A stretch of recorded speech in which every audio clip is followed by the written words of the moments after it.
Hey, Jeremiah Cheatham here for Jeremiah's Guitar Lessons. I'm going to take some time in this video to explain to you what a chord is. So you've probably heard what a chord is. You have an idea that you put your hand there and you play some notes. But what a chord actually is 3 or more tones played in harmony.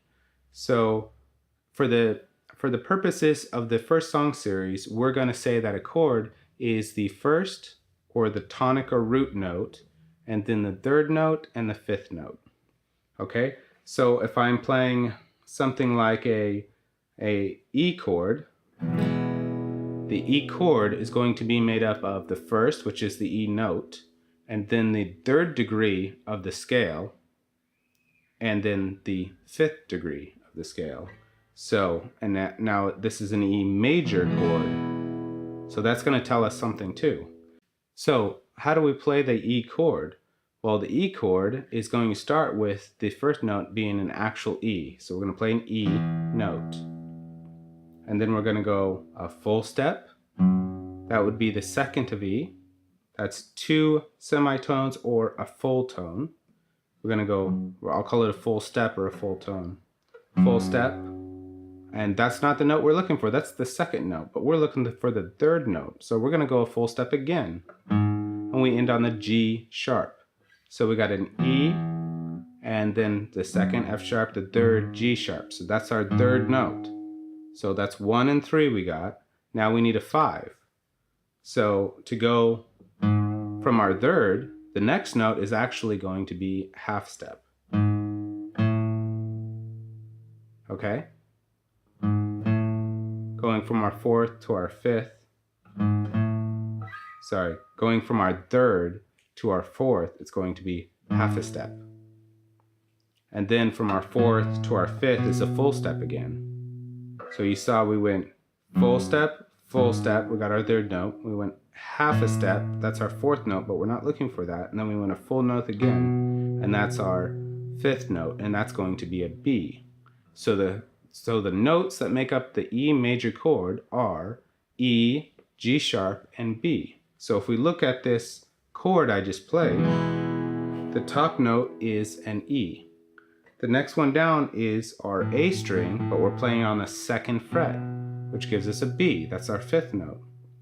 And then we're playing the D string on the 2nd fret, which gives us an E note. So now we got E, B, E.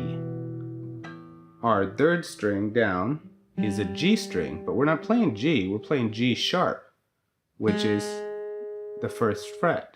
So now we got E, B, E, G sharp, and the 2nd string is a B, and the 1st string is an E. So all of the notes we got there are E, B, G sharp, B, and E. And that is a E major chord. And there's one other type of chord we have to worry about, and that is called an E minor chord. Now, the only difference between a major and a minor chord for this series is going to be the third note. That third note that we're looking at, that G sharp, is going to be flattened. So instead of us going full step to get to the third, which is 4 semitones or 2 full steps, we're actually going to go full step, half step, or half step, full step. Either way, 3 semitones. So we're going to get a G note. So an E minor chord looks like this. So that is E, B, E, and now we got the G one is open because our finger's not there anymore. It's actually off, so it's a bit flat. So that is a flattened third. That is a minor chord. That's, again, E, B, E, G, B, E. E minor. So the 2 types of chords you're going to worry about is major chord, minor chord. And understand the only difference between them is the spacing for us to get to that third note is either 4 minor tones or 3 minor tones. So you don't need to memorize this, but I just want you to understand there's a chord is made up of 3 notes, the first, the third, and the fifth. And also the difference between a major chord and a minor chord is the third note is going to be flattened 1/2 step. Okay, so that is a chord.